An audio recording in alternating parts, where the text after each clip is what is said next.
Roll call, please. Trustee Chin Lau, Here. Trustee Gibson, Here. Trustee Kwong, Here? Trustee Martin, Here.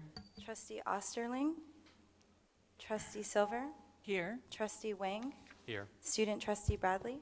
Here. Public comment. We have two public comments. The first one for non-agenda items, Mistress Shinakanaka. Did you make a mistake? You said a non-agenda first? Did you say non-agenda? Non-agenda first, and then the next one. Okay, it's always agenda first. Okay, non-agenda first today. Okay. Well, I'm not used to it. Non-agenda. Non-agenda. Oh, okay. Yeah. It's about Professor Ramirez. I mean, President Ramirez. Actually, I actually really want to use this to talk about something much more important issues, but again, I really don't want to waste my 3 minutes to talk about this monkey business. But however, something I want to bring to Dr. Ramirez's attention is that the name and the gender, and I believe it's an important issue, is because I see that when you have a different skin color, your gender and your name and your gender pronoun is always 100% well respected, as long as you have a politically correct skin color. For me, I just learned something from my professor that something I'm not allowed to do. That's something I believe Dr. Ramirez has to know about. For example, right now in my Japanese class, I use the name Sakuragi Hanamichi Takumi. So, it's a nickname for fun, and I love it. It's appropriate for the class. For some other class, I use my same name, Mistress Shaganaka. Perfect. Nobody have any problem.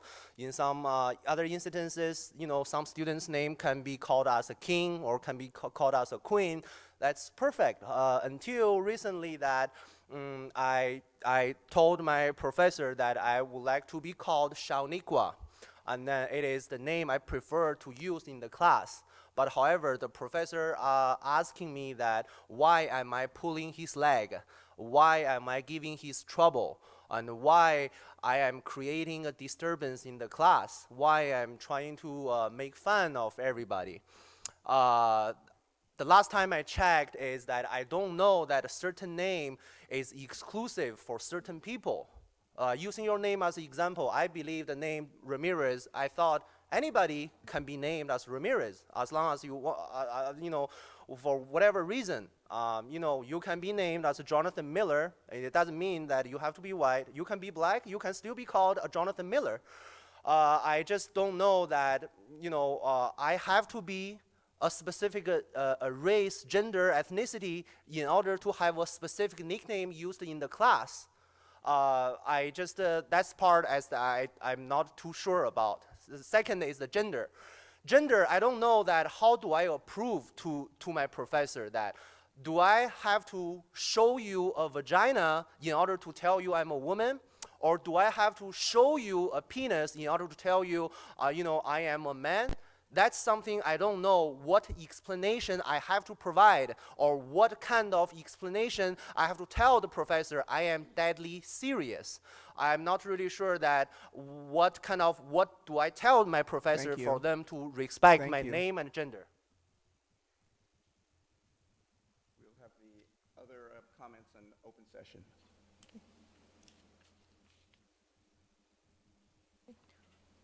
Any public comments on closed session items?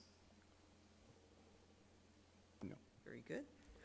Next item is the recess to closed session, reference to the government code by reference to the item number C1, Government Code 54957, Public Employee Appointment. Item 2, Government Code 54957.6, Conference with Labor Negotiator. Item number 3, Government Code 54956.8, Conference with Real Property Negotiator.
Call this meeting to order. Roll call, please.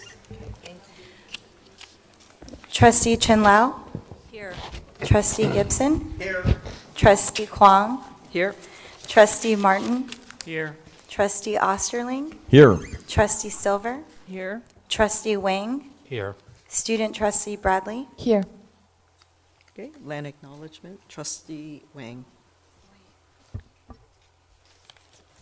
Pasadena City College is a learning community within the indigenous homelands of people who have been known as the Gabriel Band of Mission Indians of the Shishikwanga Village and Quiche Nation.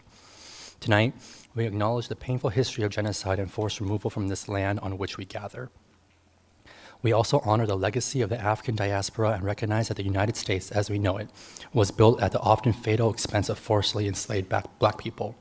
We are indebted to their labor and the labor of many Black and brown bodies that continue to work in the shadows for our collective benefit. PCC and its faculty, staff, and students recognize that we are all simultaneously teachers, learners, and guests on these lands. This acknowledgement is a small part of an ongoing process of working to raise awareness about histories that are too often erased or forgotten, to recognize our place in this history, and to affirm our commitment to social justice, systemic change, and anti-racism. Thank you. Number 4, Pledge of Allegiance. Trustee Martin, would you like to do the pledge? Would be thrilled.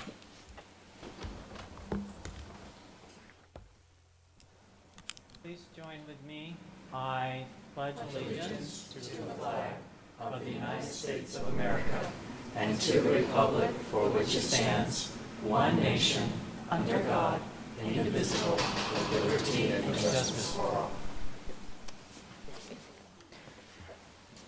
Any reorder of agenda items?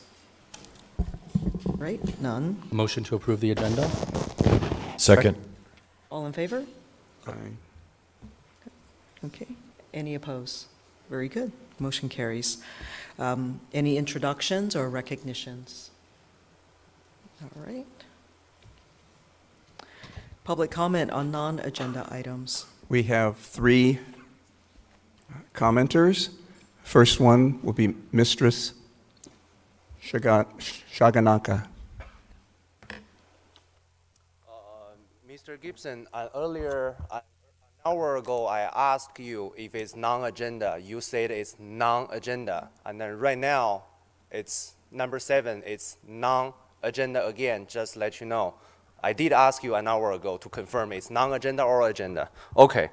So I want to talk about the J1, which is the budget. For the public safety budget, right now there's only 2 police officers for the 20,000 campus community. That number doesn't make any sense. 2 versus 20,000. Number 2, when we're talking about public safety, it's not really about police officer. I want to talk about President Jones. There are certain other equipment also part of the public safety, not only just the officer. I actually last year, during the pandemic, not last year, 2 years ago, actually during the pandemic, because during the pandemic, I believe the bus pass was not offered. I was thinking about taking a bicycle, to school, but I heard several different stories about students riding a bicycle to school, and they lost a wheel, they lost a seat, they lost a handlebar or whatever. When they call the police are saying, sorry, we checked the security footage, we find nothing. I just want to know that if we have a better transparency, if we have better honesty, that will be much better. I don't even know what does that mean, that when the student parked the bicycle in there and then the police are saying that we checked the security footage, we find nothing.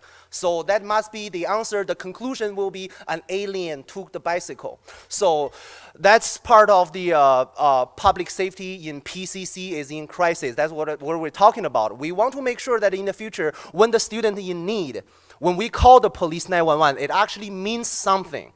We don't mean that, hey, my wallet is stolen, my bicycle was stolen, my laptop was stolen, and then the police, PCC police, there's only 2 officers, and then after several weeks, sorry, we checked, we started the investigation, sorry, we find nothing.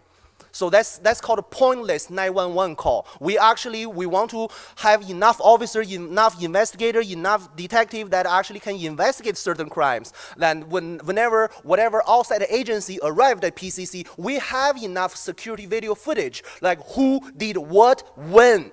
So, but again, I'm pretty sure that PCC does not really have a good security footage camera system in place. And then plus that, we only have 2 officers. If an officer is playing, doing some patrol in the big gym, and then we have a 911 call, let's just say in the C building, we don't expect the officer is running like a Usain Bolt to get there. It doesn't make any sense. But what makes more sense is that if we have one officer designated in each building. So when we call the 911. Thank you. Next commenter is Melissa Michelson. You have 3 minutes when you begin. Okay, thank you. Good evening, Board. As a tenured faculty member here at PCC, I wanted to formally welcome the interim president, Dr. Jose Gomez, to PCC. Also, I wanted to kick off this first meeting since the semester has started, wishing you all a productive year as you fulfill your civic duty to your constituents and the community here at PCC, the students, faculty, and staff, and continue to make inquiries and think critically, going outside the box and getting involved rather than ruling from afar and rather than being out of touch. I hope this year is less divisive than last year as it relates to manager-board relations. What I saw last year seemed to reach a low point in the weaponization of identity politics at this campus, which perpetuated a negative climate in this room. As an observer, it seemed to stem from the moment one of you made a legitimate inquiry last summer at the June or July board meeting when you asked to know how $150,000 was being spent. There's nothing wrong with that, even if it were $50. You, like every member of the public, has a right to ask, But unlike the public, you have a duty to ask for the sake of your constituents and your own conscience. Since that meeting, it has been an obvious power play in here of dirty politics to bully you into staying in your lanes. I hope that that stays in the past and that we can turn over a new leaf. Speaking of climate, it seems to be time to run another campus climate survey. The last one was a few years ago. But when we do that, please make sure that they don't extract and summarize and remove our comments because we have things to say. Finally, I hope that you continue to offer meet and greets or office hours for faculty and staff on a regular basis this semester. Thank you so much this year. Thanks. Thank you. Next commenter is Brent Giannatta. You have 3 minutes. Hello, trustees, Dr. Interim President. Welcome. We all wish you very well. My name is Brent Giannatta. I'm a Pasadena resident and just today started taking poli-sci and philosophy at PCC. As you may know, the Pasadena School District passed Resolution 2721 last week, committing to make their vehicle fleet 100% carbon-free by 2030. This sparked much joy that our city school system would be proactive in helping curb the ravages of extreme weather. I'd like to urge this board to consider similar action by replacing all PCC vehicles with carbon-free ones. This would provide a strong public affirmation to students and their families that PCC is committed to the current health and future well-being of its students as they go on to live many more decades in this community. Relatedly, I want to thank this board for adapting Resolution 9977, aiming to power all of Pasadena with 100% carbon-free sources by 2030.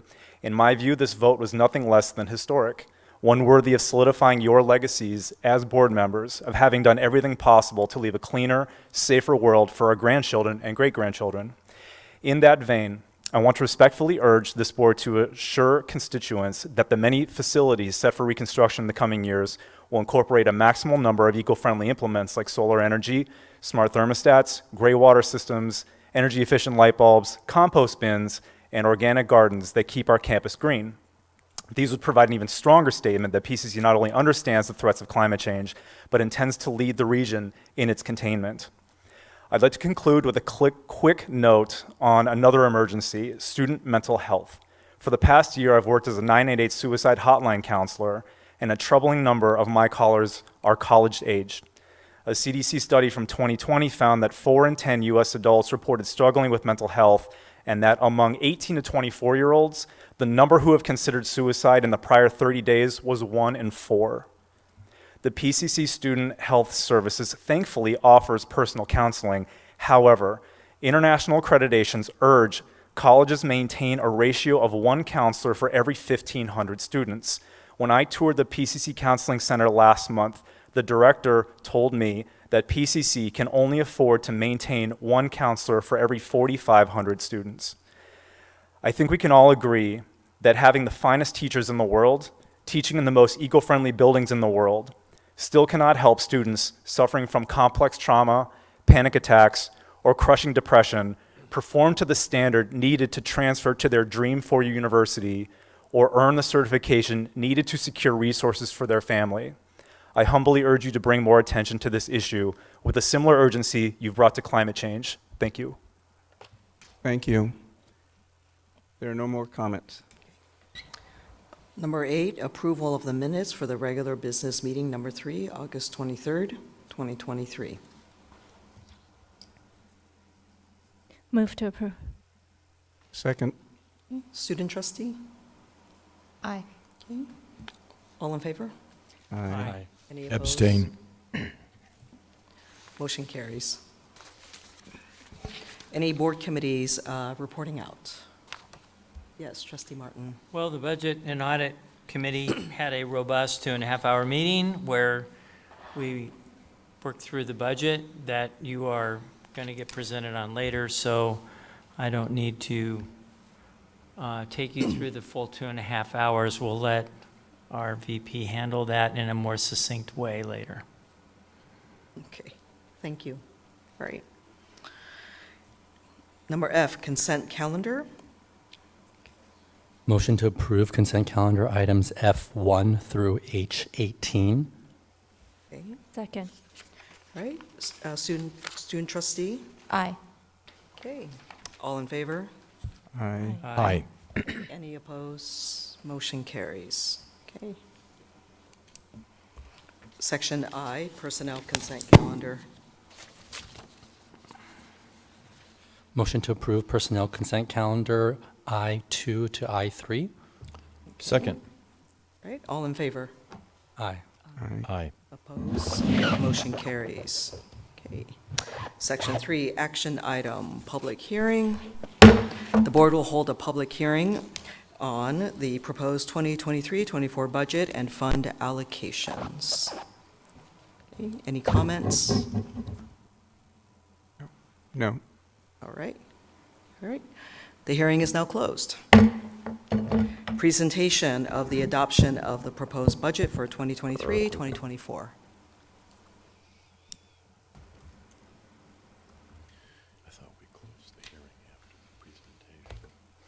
Good evening, trustees.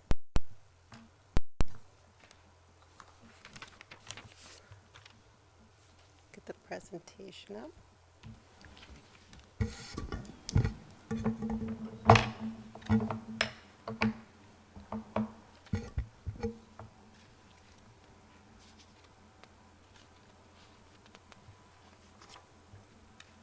All right, so this evening we're going to walk through our proposed adopted budget for 23-24. Just to give you a quick reminder of where we've been as it relates to our tentative budget. So the adopted budget that's before you this evening to approve is in line with both our tentative budget assumptions and then what we have seen come through the state, not only through the governor's original proposal in January, the May revise, the adopted budget in June, and then all of the trailer bills. So there's a lot of consistent assumptions that we have built in and that have held true. The adopted budget includes the 8.22% COLA for the apportionment revenue. One piece that I wanted to point out is that the state uses a deficit factor, apportionment factor, in order to sort of adjust revenue with what revenue received with what they actually can give out to community colleges, or particularly the state chancellor's office. So if you think about the deficit factor, it is used and adjusted as needed based on, let's say, taxes don't come in at the rates that they had projected. They can introduce a deficit factor to help sort of adjust then what comes out to colleges. So for our purposes, what's estimated is that instead of PCC receiving the 8.22% COLA that was introduced, in actuality, it's about 5.92% that we will actually receive on our apportionment dollars. So that number gets often introduced and adjusted throughout the year. It's been really low in the last 3 years, but we're seeing in different circumstances when state revenues don't come in the way that they project, that they will introduce a deficit factor. Thank you for that. So my question here is that the state adopted the 8.22. So the 2.29, it comes from the chancellor's office. Correct. They're the ones who help adjust then the revenue that they receive that may be less than what had been anticipated. Okay, so they have the authority from the state then to say, okay, you didn't get all the money you're supposed to get, so you're not going to get, even though we promised you 8 point. Okay, thank you. They do. But they work to adjust it in different ways, and I'll give you an example of that in the presentation. Thank you. You're welcome. All right, just to set some context for the system, so we have a new chancellor, Chancellor Sonia Christian, who has articulated sort of a carry-on vision to the Vision for Success. It's now Vision 2030. And she's really talked about, making sure that there's a framework and there's really focused action on, the field to guide practice, systems to develop, particularly to remove barriers for our students. resources to help with fiscal sustainability, so these long-term sort of investments for the state, as well as policy reform. Her three largest priorities for the system right now are going to be around dual enrollment. So we're going to see a lot of conversation around the state around dual enrollment programs, credit for prior learning, so finding ways to give credit for prior learning, particularly for any sort of like our veterans, and then an increased focus on workforce training. So those are sort of the large bucket areas that we see her messaging from the state as really important. And this framework then ties to not only the Vision for Success in 2017, but also the governor's roadmap for all three segments. So remember, the state has this goal for both UC, CSU, and the California community colleges, and so her priorities are aligning with those. The way then it's messaged out to the community around the student-centered funding formula, which aligns with the Vision for 2030 goals, is really around these three areas. And if you look at these sort of buckets, they align to the student-centered funding formula. So if you think about equity and access, that is how PCC receives its funding for our base allocation. So that's going to be size of the college as well as FTES, and that constitutes 60% of the revenue that we receive in apportionment. Okay, so 60% is largely on that first item. The next two is 20%, 20% respectively. So equity and supports, and then equity and success. So equity and supports, it references our supplemental allocation, which basically helps gives us credit for enrolling low-income students. So that's going to be, looks at the number of our Pell recipients, California College Promise Grant, AB 540. So that's where we get sort of calculation and additional funding there. And the last is equity and success, which is probably most commonly referred to. So we're going to then get credit for the number of students who transfer to UC or CSU. So we get additional funding for that. Or the number of associated degrees awarded, or credit certificates. And so that's where it's calculating sort of our success metrics there. So those are the three pillars, and that's how she's aligned them for her Vision for 2030 goals. I have a question. Of course. When you said, I know you said transfers to I think 4-year university, but then you mentioned the CSUs and the UCs, and that's part of the 20% allocation. What about transfers to private universities? Is there credit for that? We do get some credit. It's just the priority is for UC and CSU. Okay, thank you. Great question. All right, so how we're going to start our conversation this evening is, how did we close fiscal year 2022-23? So if we think about it, so the total revenue as we received last year was a little over $206 million. Expenses were about $198 million, which had a surplus of $8 million. And so if you walk through the state apportionment, lottery, state mandated claims, again, I will always focus and make sure that we're very aware that the bulk of our revenue is assigned to salary and benefits. So, right, 82% of all of our expenses are salary and benefits. The reason why I start this slide is to give some context about how that leads us into thinking about setting the budget for 23-24. Okay, so get ready, because you're going to have lots of questions. So the state has the ability to consistently adjust projections, and there are three large areas that impacted Pasadena City College. The first being EPA. So the Education Protection Act provides local agencies with general purpose state aids pursuant to Section 36 of the California Constitution. So this funding will vary each year because it's going to then be determined based on how much personal tax is collected. The difference with the calculation is our tax dates have changed, right? So many personal tax is due in October as opposed to April. And so in the EPA funding allocation was updated by the Department of Finance this past June, so 2 months ago. And for the state, they had projected a $1.56 billion. That's how much revenue they projected, but they only received $503 million. So it's $1 billion off.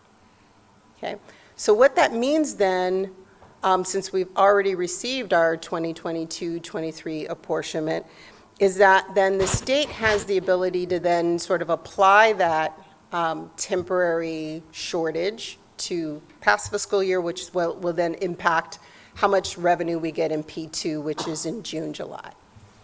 So, of course, that is going to make all community colleges across the state very, very uncomfortable because that's revenue that we expected to receive. So for PCC, that's a loss in $22 million. Okay? But with a lot of advocacy at the state again always wants to try to make us whole. So back to Trustee Wang's conversation, this is the way that they try to then come back and adjust. So there was some trailer bill language in SB 117, higher education trailer bill, which was enacted then following June, this past July. So we had the issue in June. In July, they have this trailer bill language that then provides the revenues to offset the decrease in 2022-23. So the intention is to make the college whole, but we haven't been made whole yet. We won't see those funding. They're projecting maybe October, but we're watching that closely. But there is a commitment that they would then make each district whole. So the original general fund payment, they say September, October, I'm going to say October, through a recalculation of apportionment estimated. In addition to being slightly off in our EPA funding, the state was also had to make some adjustments to prior year funding largely in two areas that impacted us. That's in deferred maintenance and then the enrollment and retention one-time funding that colleges had received. So if you think about deferred maintenance, that has been something that goes up and down with the state. It has been very, very generous in these last 3 years. We have actually received more deferred maintenance funding than we had, say, combined the last 5 to 7 years prior to that. And I think that's based on, the excess revenues, and then they were able to give that out. Well, deferred maintenance, they then again recalculated. So the 2022-23 funds decreased statewide by $452 million. The impact to PCC is a loss in $7.4 million in our deferred maintenance funds. And the 23-24 budget allocation for deferred maintenance is just $85,000. So in thinking through when we get to the adopted budget piece, we're taking these pieces into consideration as we're thinking about transfers, trying to proactively plan when there are ever sort of gaps in what we're seeing the state signal to us, but also some decisions on holding some transfers to make sure that we have cash on hand to manage the EPA revenue loss. The enrollment and retention funds also took a bit of a hit. In 22-23, is down from $150 million down to $95 million. So in that year, in this that we just closed, it's a loss of $1.1 million for Pasadena City College. But then the next year, so for 23-24, they increased the state's allocation by $50 million.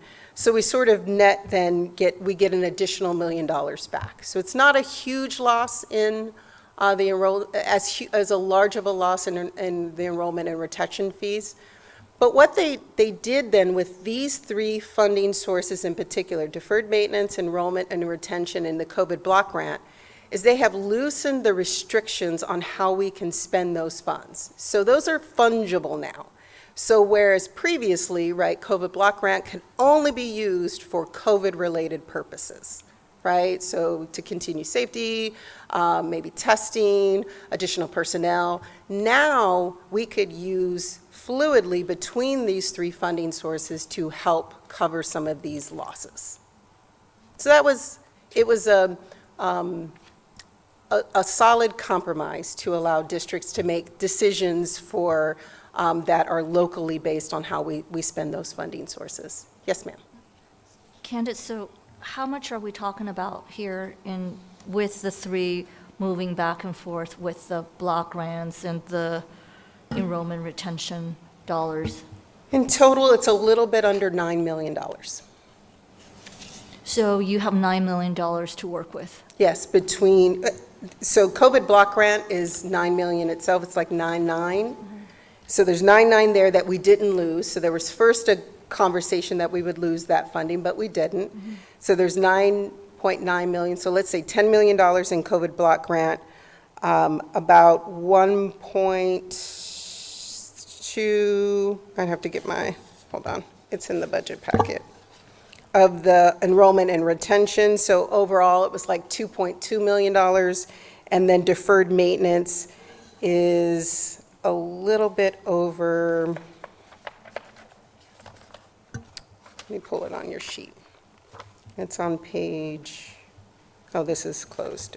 I think this sheet is a little bit over $8 million. So it's still, it's not what we anticipated. We would have anticipated an additional $9.2 million. So we'll talk about then how we manage why we're not making the transfers when we get to fiscal year 23-24.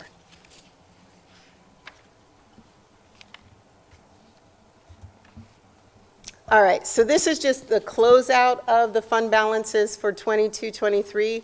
I always like to make sure that we're proactively messaging around why we do transfers and for what purposes.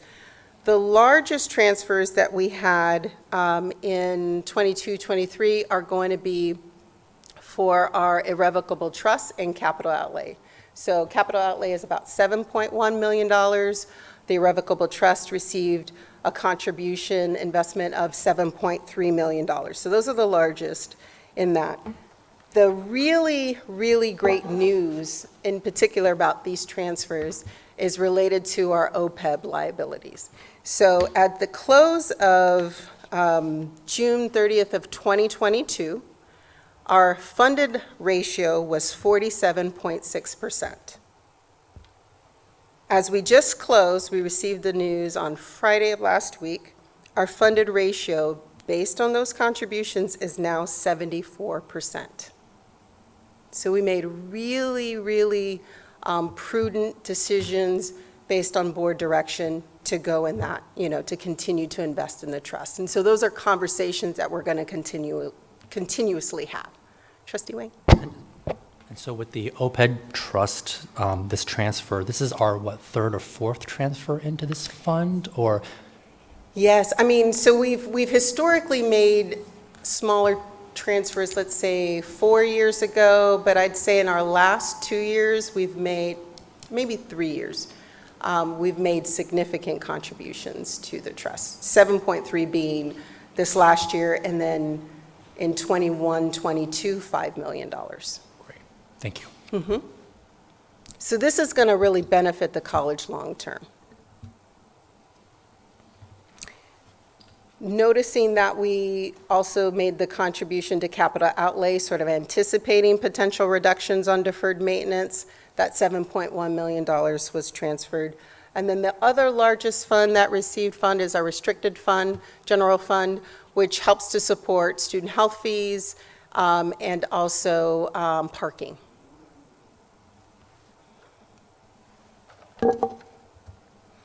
All right, so I'm always like a spot when there are differences in numbers, right? So you got this big packet of 20 some odd pages and you're going through, and so I just always like to point out a couple just to make sure that we're, just being transparent about when there are changes.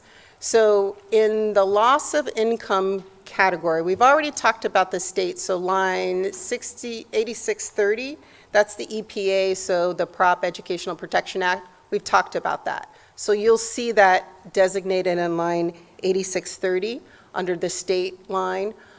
We also didn't claim, there's a reduction of income in line 8199, which is other federal revenue. And that's largely due to the fact that we were able to claim over the past 3 years, lost revenue, and we could draw down those funds for HERF or CARE funds. So we could calculate things like, okay, we have less civic events on campus, or we're giving away, or we're waiving parking fees for our students. So that's lost revenue from the college, for the college. And so we had a large funding source where we could draw down on, and so that is now coming to an end. So that's why you see that line reduced. Local line 8861 is our educational revenue augmentation. And that is the unrealized gain loss on cash in. And so that's just kind of how the cash, which our cash sits at LACO, and it's how it's valued. And so think about it as more really like unrealized gains on short-term investments. As we then transition then to expenses, we expect our expenses to be down somewhat because our enrollment is still growing, right, back to our pre-pandemic numbers. But there are two categories that I'd like to point out. And one, because I think we made some real good progress in. So in academic classified salaries, our overall expenses were down $5.1 million, which is basically down from what was budgeted. But if you look at the 2022-23, so the previous fiscal year, actually that should say 21-22 fiscal year, it was down $10 million. So we're moving in the right direction. And where we see that in expenses down is previously, again, based on the number of students who are on campus, some positions are filled, not filled. I mean, we're going to see academic and classified positions grow or contract based on enrollment. But we're seeing it go in the right direction. So this is where we want to be.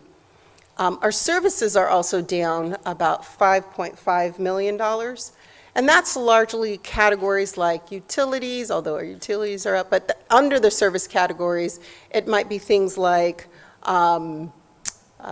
cost of internet, I think water costs, other legal services. I mean, all of those are sort of bundled into that area, and they're on pages 8 and 9 of your full summary. And so you'll see a full listing there. And again, as we continue to grow enrollment, we'll see those numbers adjust. All right, so here's how we're starting our fiscal year 23-24. So our summary for state apportionment, what we're projecting based on adjustments in COLA for the state is we should estimate it as $189 million in a state apportionment. Lottery is about $3 million. We have state mandated claim. Non-resident tuition. So we're seeing those numbers grow because as our international program services, again, shout out to Olivia Liu, who's doing a wonderful job in growing international students. We'll see the resident tuition program grow. CalSTRS on behalf payment. Now, remember, that's just a pass-through sort of payment to CalSTRS. Our categorical student fees and others. So that's the revenue pieces. And then again, if you look then at what our projected expenses, the bulk of being in salary and benefits. So we're a calculator estimating about 85% of our revenue is going to go to salary and benefits, and then split through a variety of different areas, supplies and materials, operating expenses, and others. Yes, Trustee Osterman. Candace, on that point, the prior slide that looked like this, it was slide 7 in our package. Yes. For the current year, that figure was about 82%, and my memory is in the past we've been between about 86 and 90%, and here we're back up to about 86%. And I'm curious what happened in the current fiscal that caused it to drop down to the 82%. It's a great question. So this is going to be our actuals that that we report in terms of our expenses. And so it could be things like, we didn't fill positions. Positions do, it is a journey for us to hire positions, just in relation to our classified, our academic positions. We have a host of teams who are working in Dr. Ramirez's area who just hired 50 faculty. That takes months and months and months to do. And so whenever those things are vacant, we see those expenses as not expended. But when we go into the new fiscal year, we budget for them as if they are going to be filled. Thank you. You're welcome. Trustee I Chenla. have a question on the non-resident tuition. Has it been finalized, Dr. Gomez, on what the international student tuition would be? We're going to be having a conversation with the executive committee this month, and for the October board meeting, we're going to come to the board with a recommendation for that tuition for the following year. Okay. So it would be next academic year, but we're going to go early on that. So this academic year's already been set for both semesters. And what is the tuition for non-residents? I believe it's $412 per unit. Thank you. You're welcome. All right, so then we get into a little bit of more details about the various funds. Oh, I'm sorry. Oh, sorry. Fine. Go ahead. Trustee Bradley. Had a question Of about the course. non-resident tuition. Could you explain again how that increase in revenue from last year's budget would help impact non-resident students on campus? Okay, let me make sure that I want to answer your Yeah. question correctly. You're asking, how does the revenue generated get used to impact students Right, on yeah. campus? Great question. So a large portion of the revenue generated actually uses to cover the operations of our international student office areas and the staffing resources there, as well as the services that then they provide. They do a lot of sort of phone calls and outreach to students and in terms of like documentation but remember that non-resident tuition also includes non-international students. It's not the non-resident tuition is for students who are out of state as well. Right. And so we use that funding to help supplement the services that they receive. So, to help supplement services that are also available to other resident students on campus. So things like helping to support programming activities that they have. They host lunch and learns and things in their office areas, and so those get funded. But what we're doing, as Dr. Gomez recommended for us, is to take a step back and sort of think through how we can describe the revenue that gets generated, how it supports the operation, and then detail out some level of understanding of where those support services are going. And so we're doing that work in October, and we'll be back to the board with a recommendation. Okay, thank you. You're welcome. All right, so here is our projected fund balances for 23-24 of all the various funds. What I like to highlight here is that we have reduced the amount of transfers. If you remember on 22-23, we had a little bit over, almost close to $17 million in variety of transfers. Again, the largest going to the irrevocable trust and also a capital outlay. So we have been conservative until we are made whole related to the EPA revenue with what the transfer should look like. And so we've only started with initial sort of projections of transferring $7.8 million, a good portion, again, to support the parking sort of revenue. That money helps to generate funding for like cadets that are on campus. And then the other two pieces are pre-funding our property and liability, and then also $2.1 million for the OPEB to pre-fund OPEB self-insurance.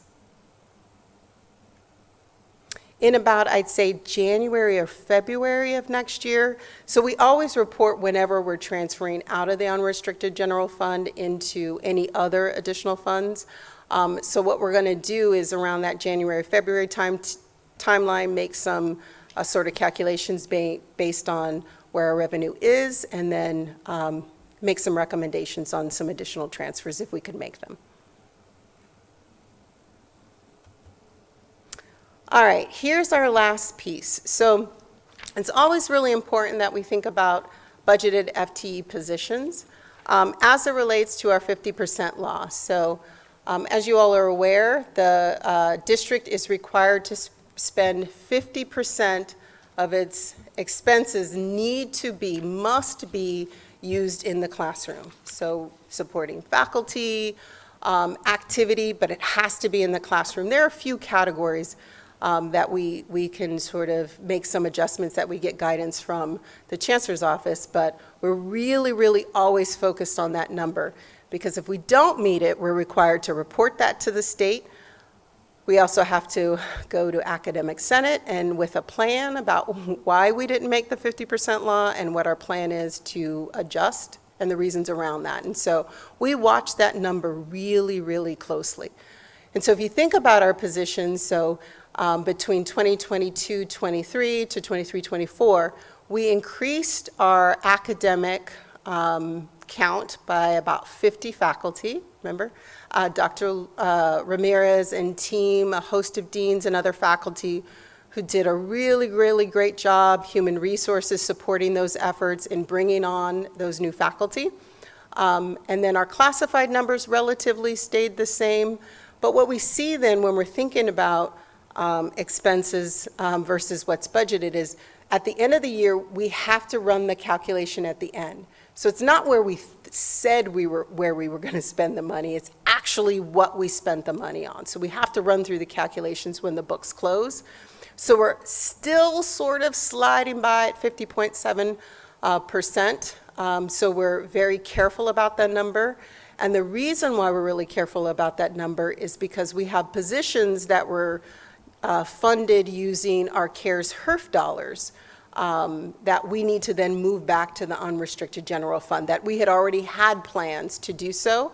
And so whenever we're thinking about having conversations of what positions can come into the district or be new, sort of net new, we really have to have serious conversations about the 50% law, just to make sure that we don't throw ourselves over or under in a bad way. But we're okay now. Yes, ma'am. Question. How does the salaries for adjunct factor into the 50% law? They are factored in. I mean, it's sort of like a calculation that they use. It's an algorithm, but it's included part-time. It's just not calculated at the same rate. Oh, you're including their adjunct hours into the FTE? Mm-hmm. Okay. It gets included in the calculation.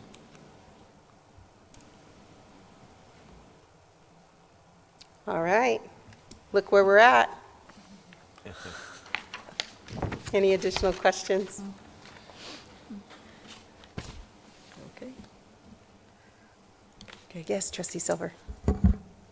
So do we end up with more funding than one would expect based just on Proposition 98 allocation? No. So our funding allocation, our apportionment dollars is going to be based on the student-centered funding formula and what we're eligible for. So all those different funds, they just are kind of to bring us to that point, not to supplement. Correct. Of what we're eligible for. Correct. I mean, we could go for growth, but we tend to make pretty conservative decisions about when that's appropriate and when it's not. So right now, we go based on first of all, we're currently still in hold harmless. So the district is still under the COVID sort of protections through 23-24. Our new sort of base calculation starts 24-25, or the revenue set in 24-25 will become our base in 25-26. I know that was a lot, but we're sort of getting to the point where all of the conversation about the COVID projections are going to end. Yeah, kind of continuation of that. I think it's important to state publicly about what we call COLA and Sure. maybe find other words for it. But which fiscal year we can no longer expect that to be continued in the same way it was in the past. We will no longer be eligible for COLA in 25, 26. Thank you. You're welcome.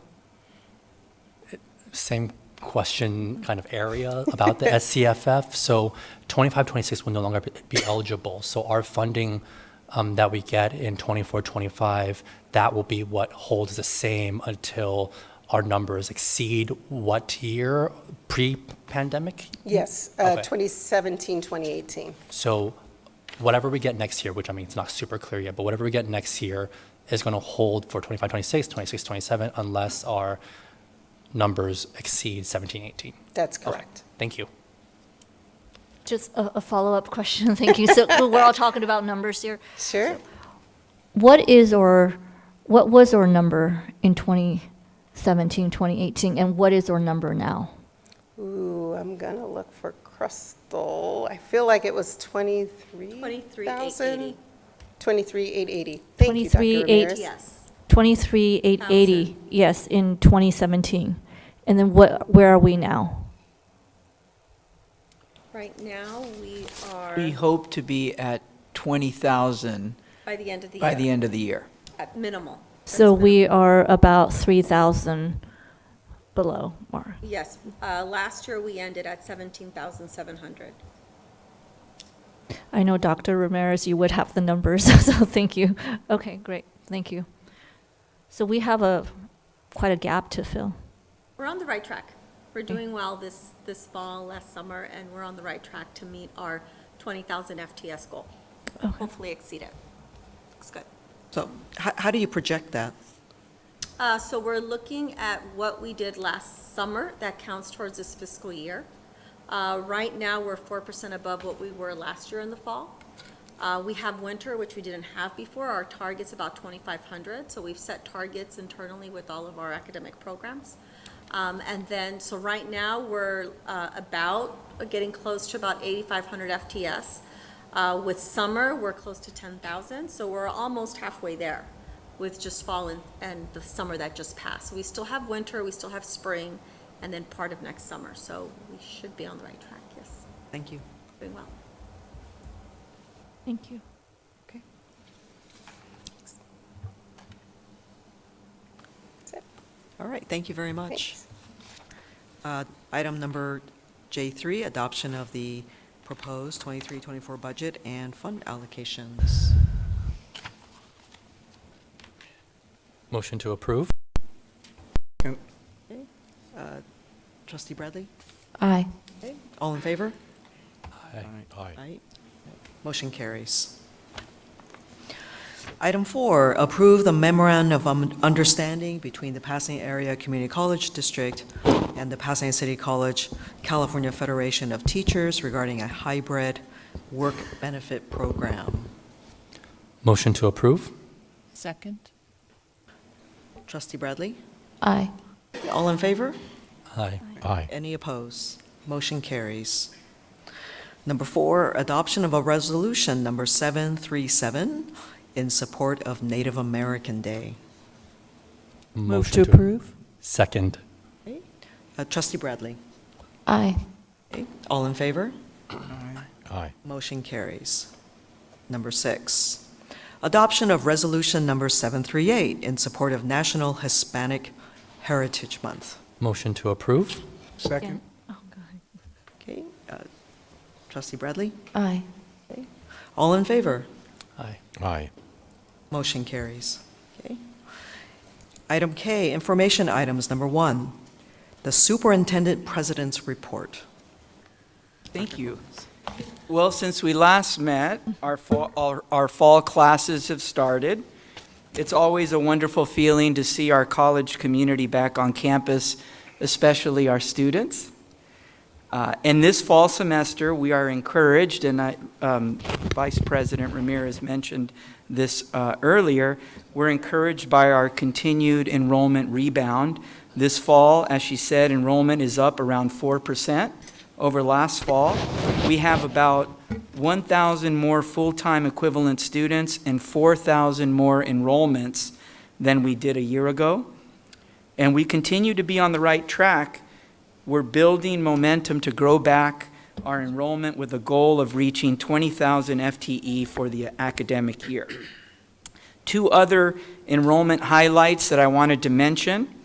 We are now officially a teaching college in the California virtual campus system. This allows students across California to sign up for online courses at PCC, which will help improve our enrollment. So I want to thank Dr. Laura Ramirez and Dr. Thea Alvarado and their teams for making this possible. We appreciate your work on this program. Also, dual enrollment has been very strong this fall across the board. Thanks to Dr. Raquel Torres Retana and Carlos Castellano for our dual enrollments. We are up almost 50% from last year, almost 50% from last year, and that is one of the areas where we see continued growth. I want to thank my trustee colleagues for all the work that you've been doing with your K through 12 districts in helping us increase our dual enrollment opportunities. It's greatly appreciated. I'm also excited to report that this fall we welcomed 50 new full-time faculty members to the college. As you can imagine, bringing 50 new faculty members to PCC is a gigantic task, a massive task that includes collaborative work across every department and division on campus. I particularly want to thank our colleagues in instruction, the Academic Senate, DEI, professional development, and human resources for making all of this happen. You also may have already heard that our Veterans Resource Center received word again that PCC again is one of the top-ranked colleges in the country for veterans services. For the 10th year in a row, we've been designated a military-friendly school, and now for the second year in a row, we are also a military spouse-friendly campus as well. These accolades highlight the amazing work done by our Veterans Resource Center, and I want to give a special thanks to Carol Calandra and Lisa Foster and their team for making this happen. I also want to mention that this October, we will also be welcoming back to campus the HBCU Caravan. This amazing event hosts representatives from historically black colleges and universities on campus here at PCC. Students can instantly register and even gain admittance to these four-year schools on the spot. Our PCC Transfer Center staff will also be on hand to facilitate these introductions and experiences for our students. This has been a great event for our students and community in the past, and we look forward to another incredible event this year. I also want to recognize Tamika Alexander and her team for leading this event over the last several years, and we're really looking forward to the event in October. I also want to mention, and I'm sure you all, our next presentation will mention this, but on September 12th, next week, next Tuesday, PCC's Freeman Center will be hosting a college and community job fair on the Foothill campus. We have over 40 employers and more than 500 registrants already for this event, so we're really excited about that. And lastly, I want to take a moment to honor two people in our community who recently passed away. Dr. Greer Andresian, who was a math instructor for more than 25 years before his retirement in 2022, and also John Cushman, who was instrumental in establishing the PCC Foundation. In fact, John was a foundation board member and also served as an advisor to the foundation after his term of service ended. In honor of their service, Chair, I'd like to respectfully request that we adjourn tonight's meeting in their memory. And that's all I have to report. Okay, very good. Item number K2, we have a presentation for work-based learning.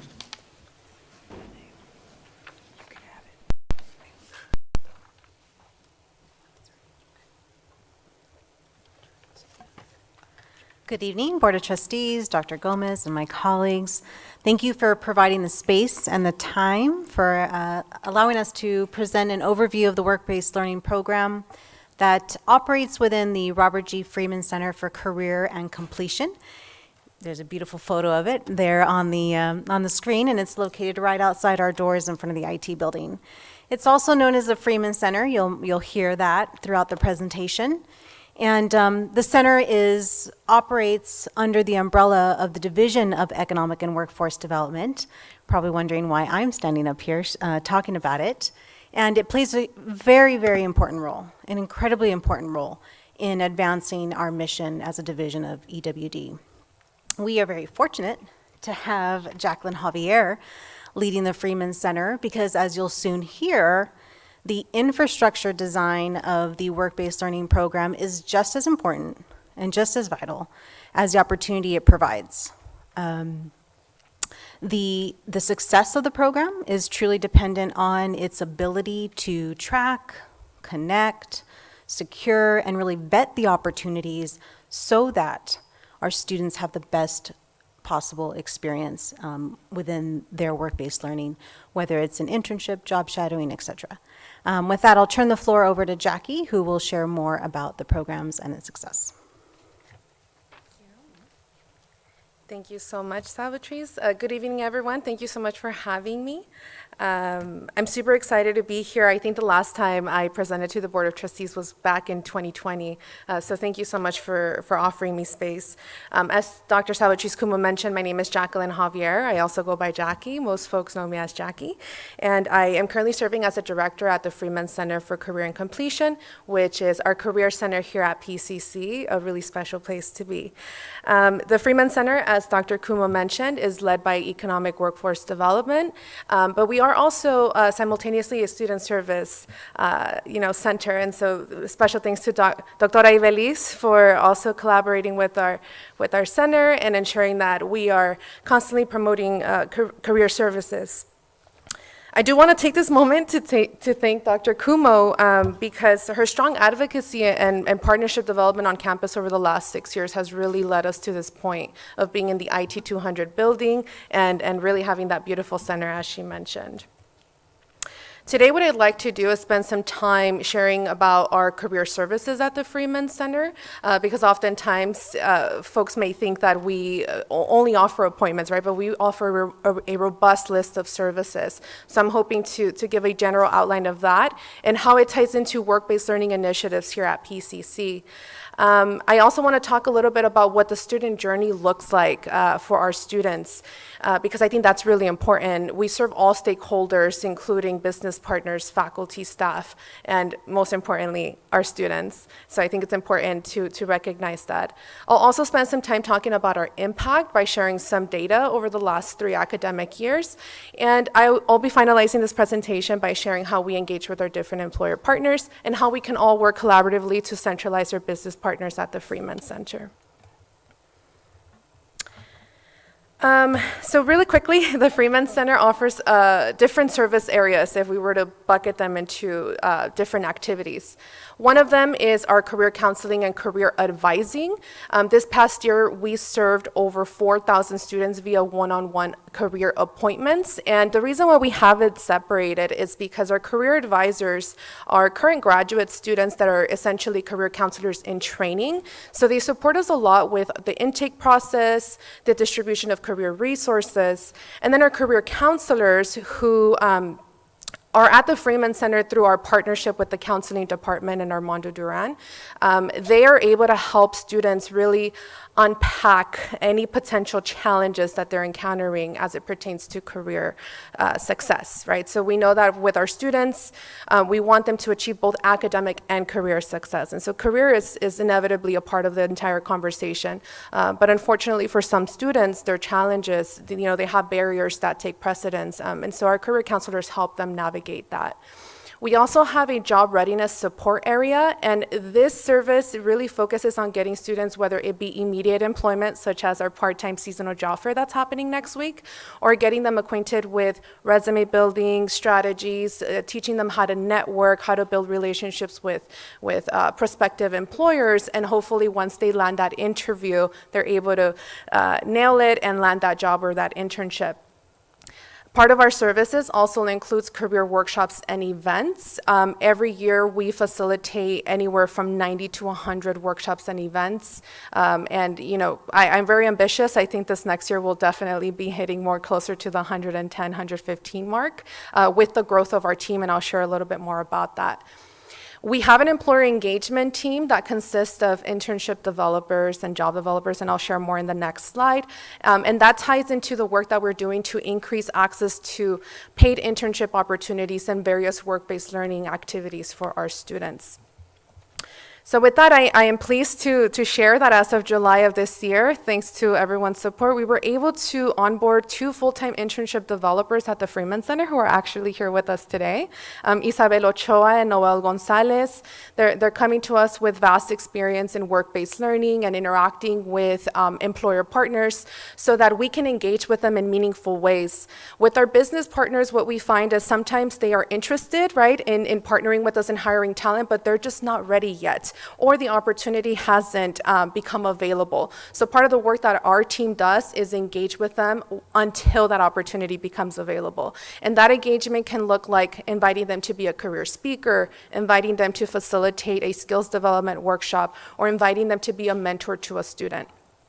We also are currently recruiting for a job developer, and that's a full-time position that is being launched in collaboration with our colleagues at the financial aid department. That position serves 2 purposes. One is to focus on our federal work study program, so engaging with businesses off campus to increase opportunities for our students in that respect, but also making new connections for our business CRM so that we are continuously meeting new business partners. I also want to take this opportunity to actually recognize another key member of our employer engagement team that does not work within the Freeman Center, but she is a job developer. Her name is Mayra Basteris, and she's the job developer at the PCC non-credit division, and we work hand in hand. I probably meet with her more than anyone on this campus regarding our employer contacts and how we can best support our business community. Trustee Wong? Just because you said the words and now it jogged my memory of this question, how large is our federal work study program right that's now? a great question. I know it's always something we've been asking for to grow, but where is it right now? I actually don't know the exact number. I'd have to probably check in with Director David Hull on that. But what I do know is that during the pandemic, our off-campus work study did take a pause. So now part of the work that we're trying to achieve is with our new job developer, re-engaging our external partners and placing students in some of those opportunities. Excellent, thank you. Thank you. So what we're here for, work-based learning. Work-based learning is it's essentially an educational strategy where we give students the opportunity to apply some of the skills that they're learning in the classroom in a real-world setting. That oftentimes comes across in the form of an internship, but it can also be things like apprenticeships, on-the-job trainings that are directly related to a student's major or program of study. And it can also include things like industry site tours, career mentorship and professional development. So it's a pretty big umbrella term, and a lot of different activities fall under work-based learning. And since internships is the term that everyone is mostly familiar with, and quite frankly, that's part of our focus too, is to increase access to paid internships. I think it's important to recognize that most people, and generally speaking, know that internships exist, but not everyone is aware of the intricacies, right? What makes an internship different from a volunteer experience? What makes an internship different from a job? So really that's where our employer engagement team comes into play, is how can we best support in navigating that process of vetting an employment opportunity? And some of the things that we vet for, we do have employer guidelines, which I'm gonna share in the next slide. We wanna make sure that all of our internships are in compliance with the Fair Labor Standards Act, otherwise known as Fact Sheet 71. And that's how we maintain integrity of experiences that we are approving and posting on our online job board. And I think it's really important to emphasize that, because not any announcement that has an internship in the header is going to get approved. We need to vet it. We need to make sure that the working conditions are fair and equitable, that we're following fair labor standards, that our students are not being compromised or being put in a difficult situation in the workplace. And so that's part of our duty, is to work closely with our employer partners, raise any concerns we may have around an internship, and negotiate some of the descriptions or the tasks that are being put in these announcements. So in this next page, this is a little bit about our employer guidelines. As I previously mentioned, we pre-screen all employers. So we pre-screen businesses to ensure that they are legitimate businesses. Unfortunately, every semester we get a handful of situations where students are scammed, right, through other job postings that they get sent, not related to PCC, just generally in their email boxes. So that's really what we want to raise awareness of, is that these things do exist, and we want to increase that knowledge base for our students to be able to pre-screen all of the employers. So we do that as the first layer. And then the second layer of screening is ensuring that each individual job posting is following our employer guidelines. And these employer guidelines are available on the Freeman Center website. We're also working with the employer engagement team right now is working to expand upon the criteria that's currently listed, because what we also discovered this past year is there's opportunity for us to work more closely with businesses that are more independent contractor based, because that increases opportunity for our undocumented students and other students who would otherwise not have access to that employment. So I'm really excited that we continue to enhance the work and put equity at the forefront, so that we're not creating unintended barriers for our students on their path towards employment. Now I'll transition to how all of this plays out in the student journey. As I mentioned earlier, a big component of the services that we provide at the Freeman Center is one-on-one student appointment. And that one-on-one student appointment is critical to us helping a student, because when it comes to career development, there is no linear path to career development. There isn't a special formula that a student can use to successfully land an internship. Everything needs to be highly customized to each student's experience. And so majority of the time, students will come to the Freeman Center and they will be met with a career advisor who will do an intake. So learning more about where the student is, what are some of their immediate needs, what are their long-term needs, and where can we refer them to get multiple supports. So for example, we know that majority of our students, particularly our students who are first time attending college or higher education, may not have access to meaningful career exploration. And that's just a system-wide challenge, right? How do we integrate more career at the K-12 level so that when students do pursue higher education, they have some form of career exposure? But the reality is that a vast majority of our students haven't had that meaningful career exposure. And in those situations, we refer our students to meet with a career counselor who can help them learn more about their own identities, their own skill sets, their own values, and how all of these things translate into their career goals and also their academic goals by default. So that might be step one, where students start, but maybe there's another student that has already explored and has already had a previous career and is currently transitioning to a different field. They may start at step 2 or at step 3. And so step 2 is where students are engaging in work-based learning and searching for internships that are meaningful to them. So on the student end, it's not enough to say there are 100 internships, right? Is there an internship that aligns with the student's goals? Because otherwise, it's not really adding value to the resume, right? So we're thinking long-term, how are we getting students that competitive advantage so that when they're ready to apply to jobs, they have meaningful experiences that they can claim? In step 3, students can be working with our student placement interviewer at the Freeman Center to develop a resume. Part of that advising is letting students know that every resume needs to be tailored to every job and every internship. You cannot have the same resume for all the employment opportunities that you apply to, no matter where you are in the chain, right? No matter if you are entry level or management, you actually need to tailor your resume so that you can pass some of these applicant tracking systems. And that's information that students probably don't know. And we need to increase awareness of that. When they're completing their resume, we also teach them about interviewing skills, how to network, how to engage with an employer, how to write emails, utilizing email etiquette, etc. All of those employability skills we offer at the Freeman Center, with the hope that our students can achieve step 4, which is land the internship. Once the student has landed an internship, we ask for documentation to verify each employer and to verify that what they're signing up to do is actually what's going to happen. We collect offer letters from students, and the same way that we would vet any new opportunity, we vet offer letters to make sure that locations are being shared, right? Where is the student going to work from? They have to have a designated office space. How many hours are they committing to? What is the compensation? And we make sure that minimum wage is always followed. And we also confirm supervisor information so that we're able to process any memorandums of understanding, or we call them worksite agreements here.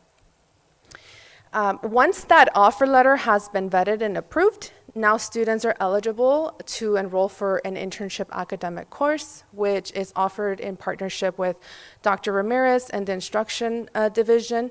There are internship courses where students can enroll in and receive CSU transferable units based on how many hours they're signed up to complete. So Freeman Center assists with calculating that, and we work in conjunction with our internship course faculty members to get students the proper ad codes for that.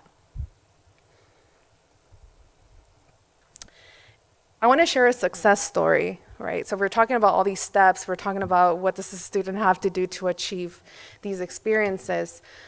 The Pasadena Tournament of Roses is one of our key local partners. And when we met with them, we talked a lot about how can we address equity gaps in a meaningful way. And what we found is that underserved students and historically excluded students are least likely to be placed in a leadership development position as it pertains to an internship.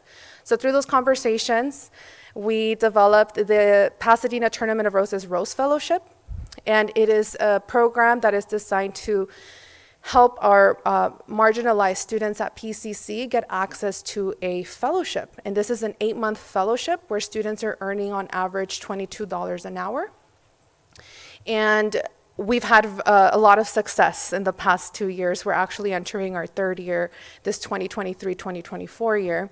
And last year we had Asia Chang, who was a past student here at PCC and graduated in the spring in business administration. And she did amazing in the fellowship. Not only did she get accepted to her dream transfer school, which is USC, she also was offered a position to stay working with the Pasadena Tournament of Roses as an executive office assistant. And this goes to show how students' entire career trajectories, but also life in general, get impacted through these experiences, because now Asia is able to begin working towards her long-term career goal of being in an executive role by being able to gain these experiences at the Pasadena Tournament of Roses. The next slide is regarding our milestones. This is at a glance what we have achieved in the last 3 academic years. As you can see, our student engagement numbers have increased, and one of the main reasons for that is because we've added infrastructure in our career counseling and career advising area of the department. You'll also notice that in our 4th bullet point, our employer engagement numbers sort of dwindled this past year, and primary reason for that is because we had vacancies. So we were hiring for our 2 internship developers, and we're now hiring for our job developer. And so we're hoping that this coming year, we'll be able to be back on the 500 mark or even greater. Do you have a question? Yes, I have a question. How do you define student engagement? Student engagement, that's a great question. So student engagement is primarily made up of one-on-one student appointments, but it also does consist of our attendees in workshops. So as you'll notice, for example, in 2022-2023, our student engagement is at 6,400, and about 3,800 of those are career appointments. The rest are attendees that are in our career workshops and our events. And do you track them once they come through whether it's through your workshop, or how does that work? Yeah, that's a great question. I'm going to speak a little bit to that in the next slide, but to answer your question, we utilize PCC Connect primarily as our data collection system. So big shout out to Miriam Altunji and her team for her support with PCC Connect. But through PCC Connect, the really beautiful thing is that if we record a student, whether it be a one-on-one appointment or attending a workshop or attending a job fair, we're able to see all of that in a student's history.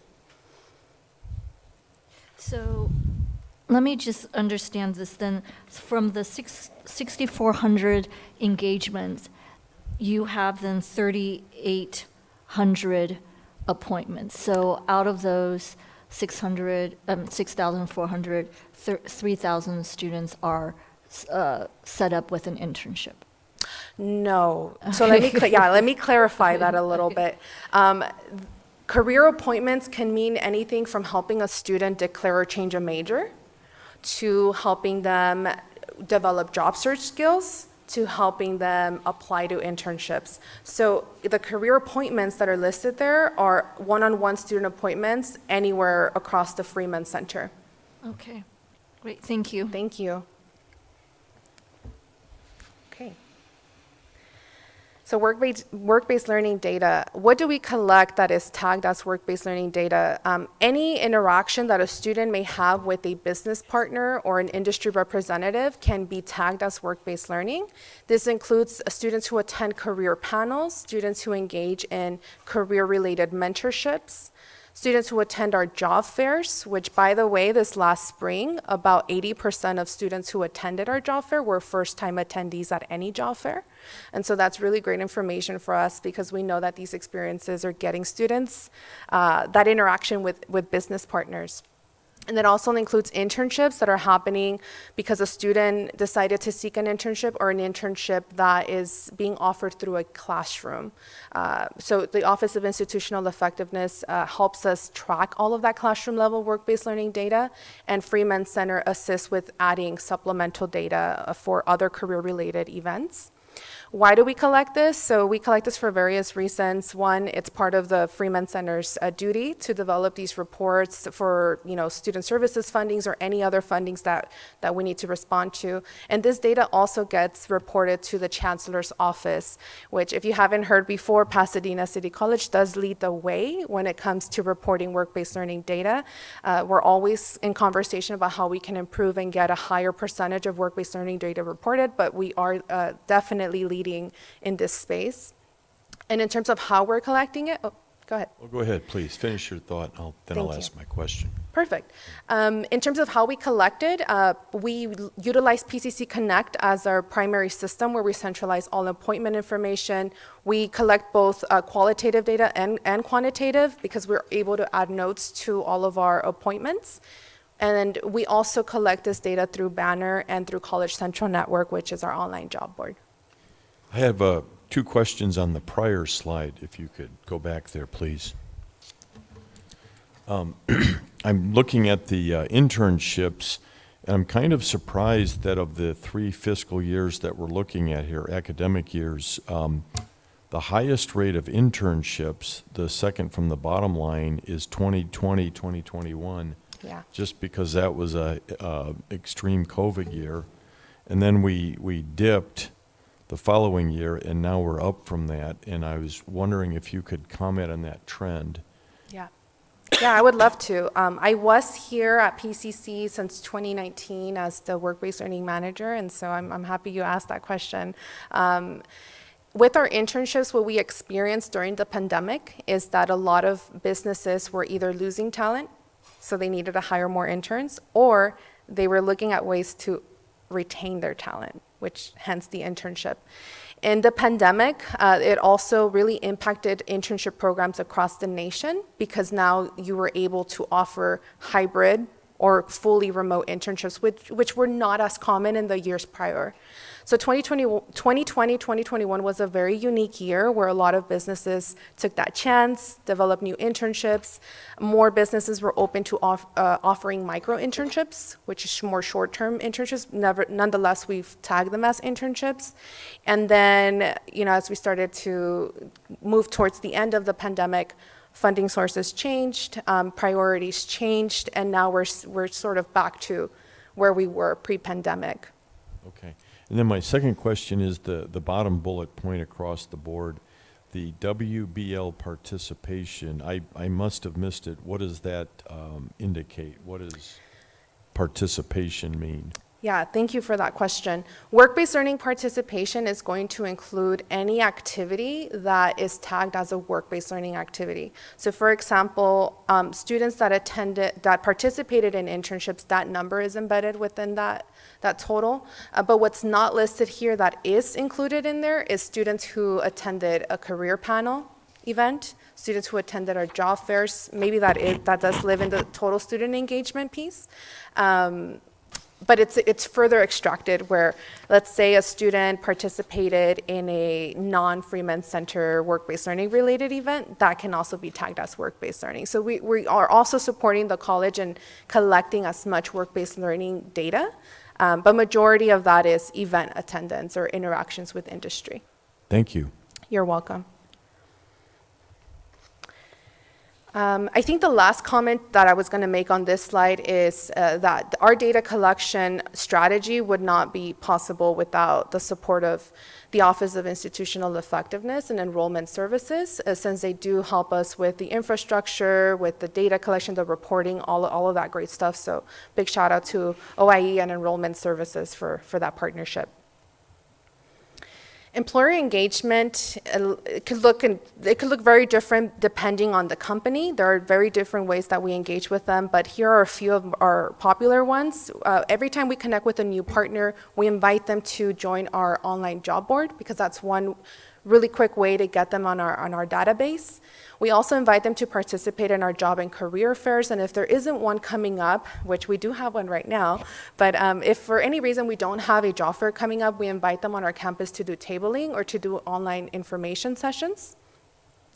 We invite them to be career speakers when they're not actively recruiting for a student right now to keep them engaged, and we also invite them to conduct mock interviews or to offer some type of mentorship. These are the conversations that we're able to address when we meet with them, whether it be online, phone, or in person. These are some of our key partners as of recently. NASA JPL continues to be one of our strongest partners. They keep placing our amazing PCC students in the CRE internships, along with all these other wonderful companies that have engaged with us in one form or another for internships or for work-based learning activities. You'll also notice at the bottom of the slide that as of last week, we had 2,949 employers registered on our online job board. So these are employers that have been vetted and approved, and students can access those jobs and internships. All students and alumni have access to our online job board.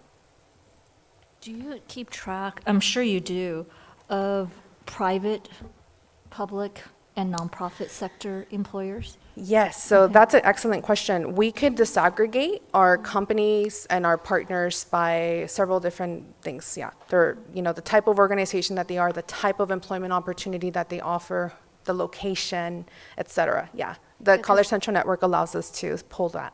Yeah, because I'm just wondering if you see a trend with 1 year, perhaps there's more demand out of the private sector and the other, out of public, and where do our students mostly land? Yeah, that's a great question. I wouldn't know off the top of my head, but I'd love to circle back and provide that report after this meeting. Thank you. Thank you. Go ahead now. Okay, that's all. Can a student access the job board before they go through the steps of the meeting at the Freeman Center? Yes, they can. All of our students who are actively enrolled at PCC get automatically added to the online job board. Yes, absolutely. And we work really hard to promote the online job board so that students can activate it. That's like step one. Let's get students to activate it because they're on the platform. They just need to activate it. Yeah, thank you. What does that mean, activate? That means logging in with their Lancer ID and creating a password. Yeah, thank you. You mentioned, obviously, that you serve both current students and alum. What has been the demand been from alumni that may be coming back for this type of help? Yeah, I love this question. It's been pretty high. Yeah, so we have alumni, particularly alumni that have transferred locally, who return to PCC to access our career services because we do have such a robust career center. What you'll find in privates or even the CSU or UC systems is the career centers are made up of micro teams. And sometimes getting access to that service may be a lot more difficult than getting access to it here at PCC. So it is something that is great for us. It's not great for the students in their future journeys, but we do offer services within that 12-month mark while their student ID is still active. After 12 months, our alumni are no longer showing up on the PCC Connect system, and therefore we're not able to schedule them for appointments in an efficient way. But they have access to the online job board. Okay. And has there been a demand for students that have been out more than the 12 months to seek her help? Yes, I would say every semester we get anywhere from maybe 15 to 20 students who are seeking support for immediate employment or internship guidance. And we do our best to meet with them and provide that support. I think the biggest challenge is getting them into the system so that other students are not overlapping or double booking. Yeah. Of course. Thank you. Thank you. Sorry, I just wanted you to say, I wanted to be sure I got it right. So an alum can use the counseling service and the resume assistance for 12 months after they've graduated or left PCC, but they can use the job board forever? Technically, yes. Yes, because they're in the system already recorded as an alumni. So we have, I believe, 4 different populations that have access to the online job board. It's employers, faculty and staff, students, and alumni. And so when when they complete a program, they also get transitioned to the alumni account on College Central Network. Thank you. You're welcome. And with that, we are at the conclusion of this presentation. And I think my call to action today is to invite all of you, all of our PCC colleagues, to refer any business partners or employer contacts to the Freeman Center. We are more than happy to either team tag the conversation or take it from there. And I want to give a big thank you to Trustee Silver, who has been connecting us with internship connections. And it's always great, to have that warm handoff and to be able to pick it from there because it facilitates the partnership. So thank you so much, and thank you to everyone who supports this work. If you come across an employer who's interested in partnering with PCC, you can refer them directly to me. I provided my email address on the slide, and I am more than happy to work with our employer engagement team to further disseminate it according to areas of specialty. Are there any questions? Okay, thank you all so much for your time. Thank you. Okay, thank you. Thank you.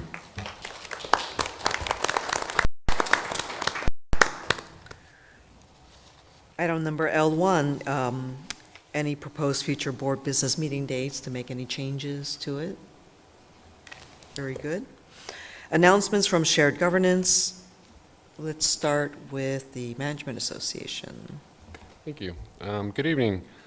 First, we would like to welcome a new manager, Liliane Ribeiro, as Interim Director of Development and Operations in the Foundation. I would like to give a shout out to Jessie Wang and her team in fiscal for successfully closing the books on last fiscal year and for the adoption of this year's fiscal budget. A big thanks to the managers that organized the What Huts, so Miriam Altunji, Brock Klein, and David Steinman, and a big thank you to everyone that volunteered for a shift at the What Huts. We would like to extend our congratulations to Dr. Raquel Torres-Ratana for taking on a new role as Dean of the Library. Our MA membership, we had lots of members that stepped up and volunteered to serve a role in our shared governance committees. And as an MA, we do stress the importance of being involved in the shared governance, and I just wanted to extend a thank you to everyone that volunteered. I would also like to recognize Carol Calandra and the VRC team. As Dr. Gomez mentioned, they were named top 10 in the nation for being military friendly for the 10th year in a row, as well as military spouse friendly for the 2nd year in a row. Another shout out to Tito Altamirano, Dr. Raquel Torres-Ratana, Armando Duran, Dr. Francisco Suarez, David Steinman, Angie Alvarez, and Jacqueline Javier for spearheading the efforts for Hispanic Heritage Month activities. And they want to let me know the team is currently working on finalizing a web page that will list all of the upcoming events. Enrollment is looking up. We'd like to give a shout out to Miriam Altunji, Brock Klein, and Angie Alvarez for their efforts in working with enrollment. And lastly, at our last general MA meeting, the MA formalized moving Tito Altamirano from acting vice president to regular vice president, and myself from acting president to president for the remainder of our terms. So that's it. Thank you. Thank you. Classified Senate.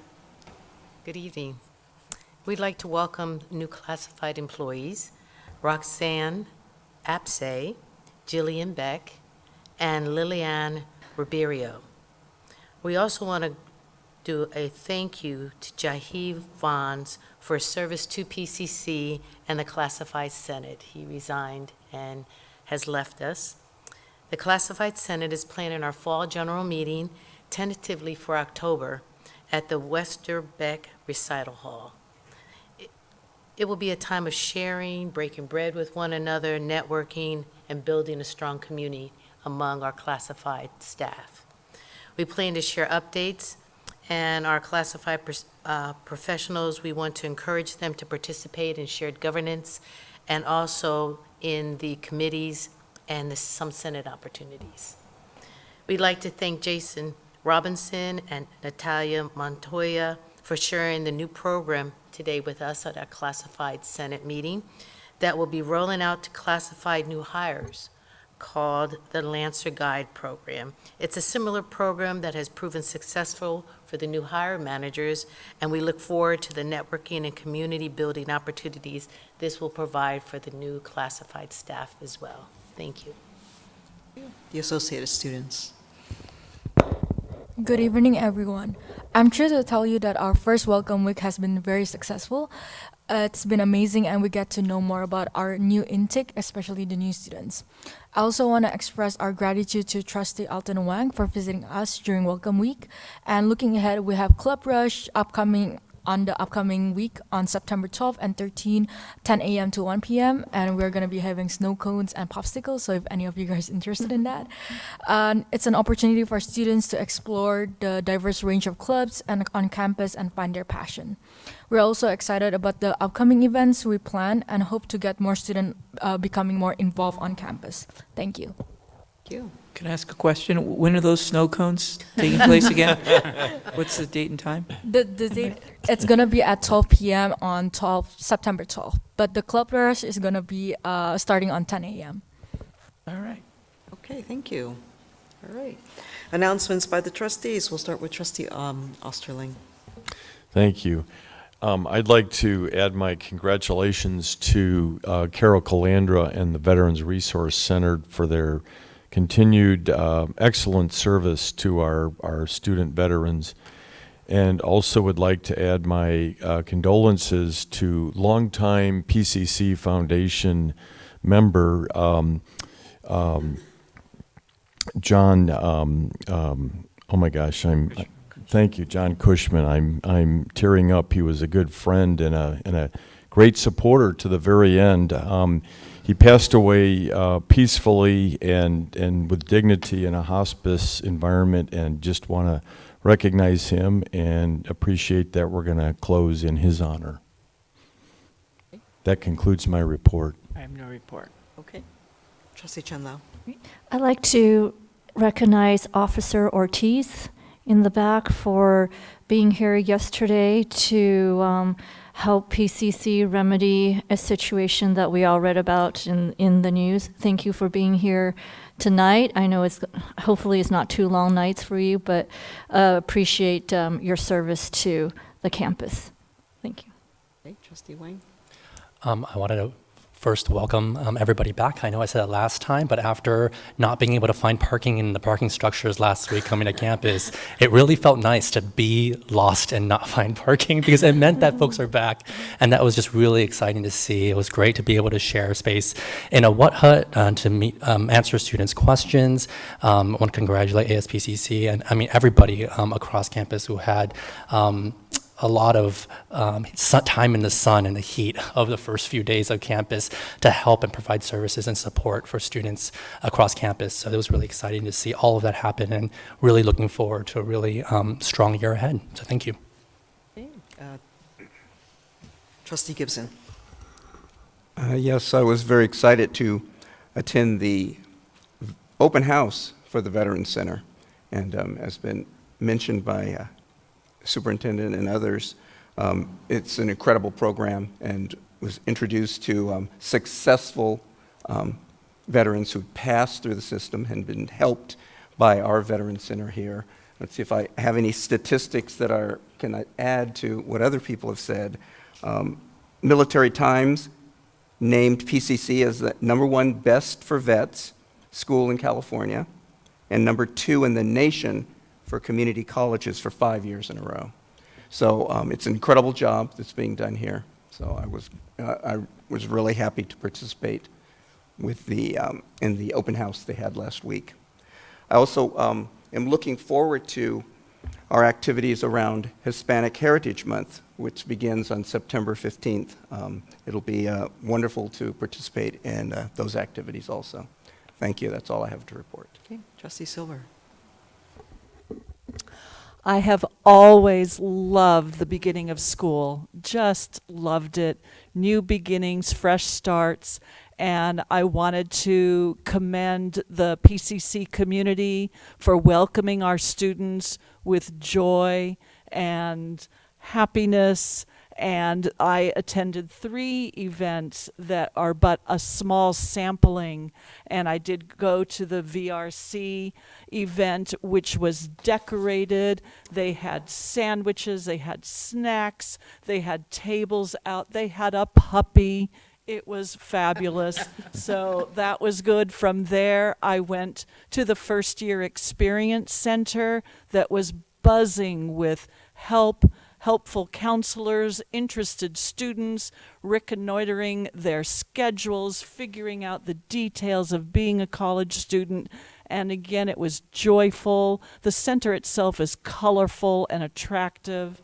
and just it was a wonderful vibe in there.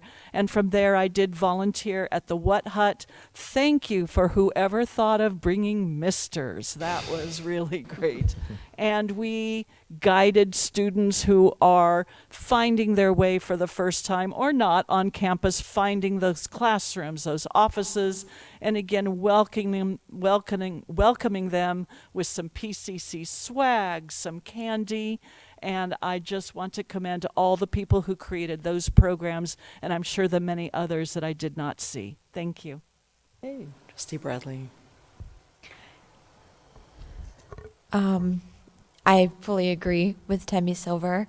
I feel like there is a really great new atmosphere on campus. I know that, my schedule's gotten a lot more stressful as the fall 2023 schedule has begun. But I had a great time last week with my Associated Students Executive Board in really producing Welcome Week and seeing it come to light. We worked several weeks on creating budget and creating different kind of activities that would be engaging for students. It was really exciting to see people who were so interested in joining our ASPCC committees and also future AS Executive Board applications, which has been really exciting just to see people so engaged since the pandemic.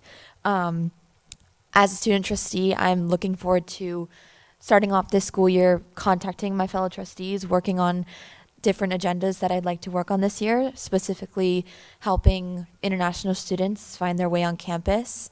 And it's also come to my attention from past AS executive boards about an Office of Sustainability, and I'd really like to follow up on that because that's something that was discussed about in a January 2022 meeting for the College Council for the Sustainability Standing Committee. So this is something I'd really like to follow up on as we as the AS Executive Board and as student trustee. Sustainability is a pact that I'm sure all of us have and want to share. And that concludes my report. So. Great, thank you. So this last 2 weeks, I visited the superintendent in San Marino School District. He invited me to tour. They're very proud of their dual enrollment programs, but specifically they're very proud of their medical arts dual enrollment program because they have virtual cadavers, and they participate in our dual enrollment program with their instructors that expose their students to health careers in the health sciences. And they are very, very grateful for their new faculty member to teach the Medical Arts Academy, and I'd like to thank Dr. Ramirez for helping them find that faculty and her entire team for getting their faculty in there right before school started when they already had students enrolled. So they thank you, and I thank you on their behalf. I also visited the South Pasadena Unified School District along with Dr. Ramirez and Dr. Gomez about their current dual enrollment program. They are interested in expanding it. They kind of conveyed to Dr. Ramirez the types of programs that they would like to expand. The parents like it, the students love it, and they can't seem to get more of it. And we spoke about how we're going to meet those students' needs. So thank you very much for attending that meeting.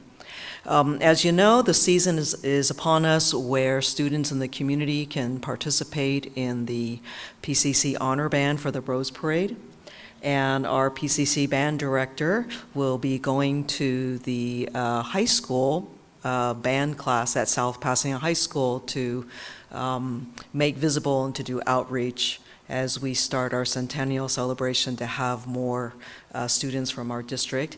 And he is planning on visiting the band class at San Marino High School. And San Marino School District has posted our PCC band posters around the band room and in the district office. They are very excited in trying to recruit more Titans into the PCC Honor Band, which you have to audition for and to be selected by our band program. And so I find that really exciting. Okay, any proposed future agenda items? Yes. It was brought up earlier about the number of campus officers that we have. and I am one that takes safety very seriously. So I would like to ask the administration for, and we get a clarity report, so we're on top of all that. That's not what I'm looking for. But in particular, some kind of reasonableness test. Yes, I would like to have an officer in every building, but that's probably not reasonable. So maybe getting some information from what I call the usual suspects of other community colleges around our area about our size. And have some kind of idea that we are supporting the right level of security for Pasadena City College. Very good, thank you. All right. Item number M, tonight I'd like to adjourn in the memory of Dr. Greer Adrazian. Dr. Adrazian was a math instructor at PCC for more than 25 years until he retired in 2022. His colleagues remember him fondly for his ability to connect with his students at all levels, whether those levels were pre-algebra or calculus. I also like to adjourn in memory of John Cushman. John Cushman actually and his family were living in South Pasadena. I grew up with his son, and we were in the choir together, and Mrs. Cushman was our choir teacher. And he was instrumental in establishing the PCC Foundation, and he served as an advisor to the foundation after his term of service ended, and I wish all of us will remember them fondly and for the contributions that they've made to our Lancer community. So moved. Second. Okay, all in favor? Aye. Adjourn. Have a great evening.